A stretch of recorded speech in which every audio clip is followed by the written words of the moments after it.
Good evening to you. Thanks so much for being with us. As always, I'm Joy Redmond. Dozens of Shelby County inmates are sitting in cells across county lines. Sheriff Floyd Bonner telling Action News 5 other county jails are housing some inmates to help with the overcrowding. That has become a concern. Action News 5's Imani Williams joining us live in studio. Imani, you actually spoke to some of these other county sheriffs, right? Yeah, there are 3 bordering counties housing Shelby County inmates and have been since before the Memphis Safe Task Force arrived. The sheriffs told me they are willing to help Sheriff Bonner while overcrowding issues are impacting all of them, but especially Shelby County.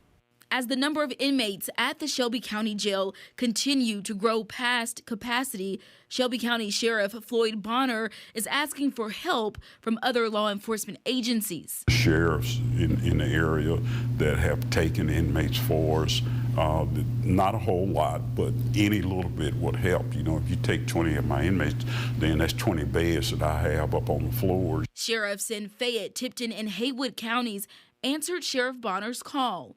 The counties are around 40 to 60 miles away from 201 Poplar. Each started out housing 20 Shelby County inmates a few months ago. I believe we started out with 20 inmates that were transferred over to us to house. I just checked a moment ago, and that number's down to 13 that we are housing.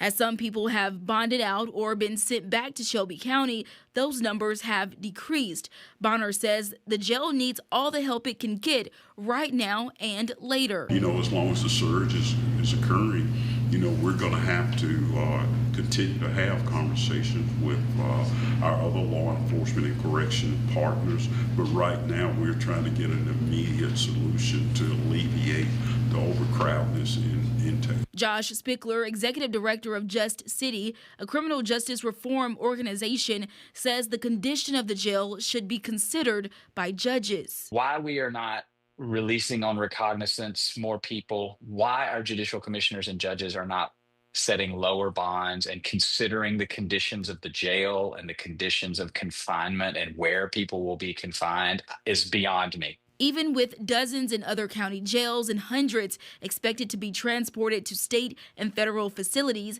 Spickler says overcrowding will be an issue until certain changes are made. The jail is crowded for a lot of reasons, and one of those reasons is how quickly or slowly we move people into the jail or out of the jail.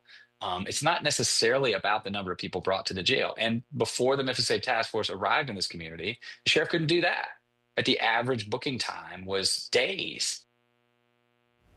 Well, right now, the bordering counties housing Shelby County inmates have not received any additional inmates after the first 20 they received before the task force arrived. Live in studio, Imani Williams, Action News 5.